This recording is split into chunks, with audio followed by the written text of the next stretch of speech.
Welcome back to American Arms Channel, ladies and gentlemen. I'm Drake, and this is Gunner, who's very excited about what we're doing because he thinks that birds are involved, and they might be, hopefully, sometime this evening.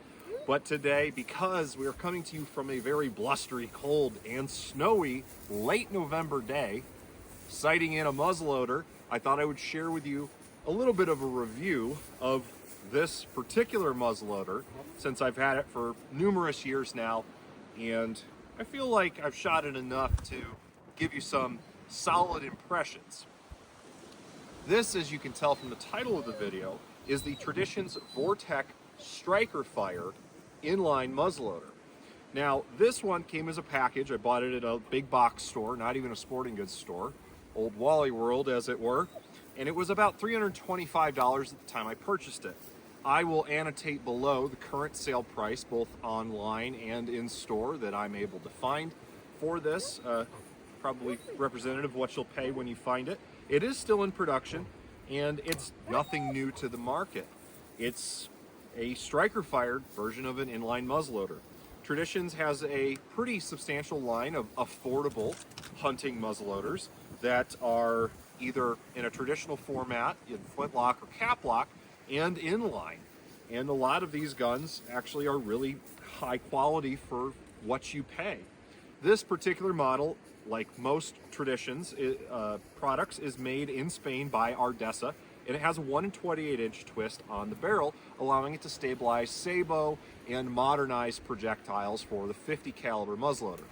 This is a 50 caliber muzzleloader. It is not the longest barrel, but it is right about 26 inches from breech plug face to muzzle. It does not have, like the Buckmaster version, that's a cheap little $180 to $200 gun, a open bore that allows you to speed load the projectile a little bit easier, but it does have a very beveled crown so that you can easily, with your thumb, push that projectile down in.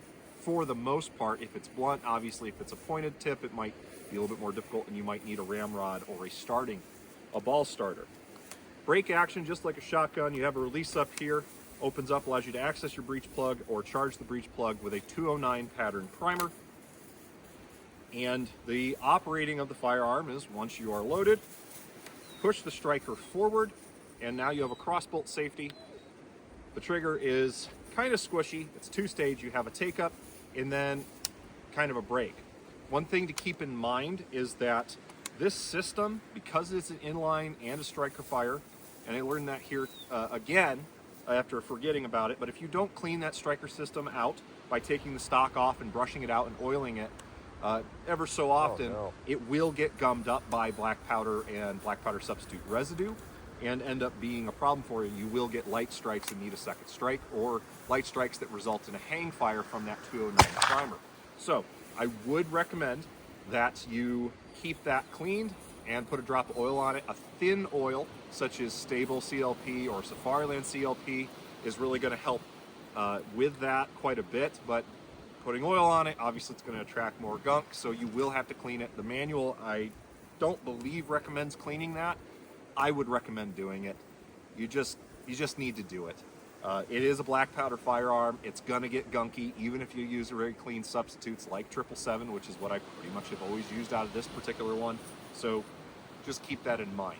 The butt pad is nice and squishy, pretty decent shock absorption.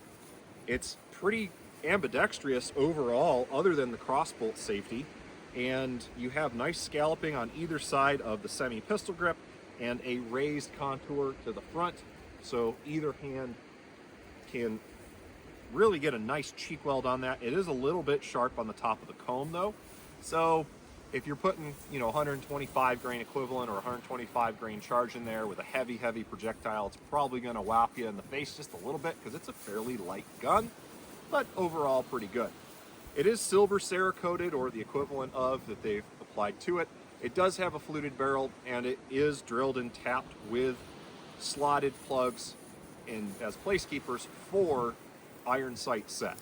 Anyhow, before I was rudely interrupted by geese flying over, and I had to take one out, who's now in the truck bed. Overall, this has been a very handy muzzleloading rifle, and its controls are good enough that with heavy gloves, I can access the trigger. I can take care of the crossbolt safety, although it's a little bit recessed and small. Means it won't be actuated and turned off too easily, but it does mean you have to think about and feel for it. You could carry it with the crossbolt off and the striker decocked, which is a method, but if it were back on, just because, and you went to shoot, well, you're gonna get a dead trigger until you take that crossbolt off. Also nice, the striker resets when you hit the brake action. So that also works really well. Accuracy wise, the best thing I've found off the shelf has been 777 Firestar pellets combined with 777 Winchester 209 primers and the 295 grain hollow point power belt bullet.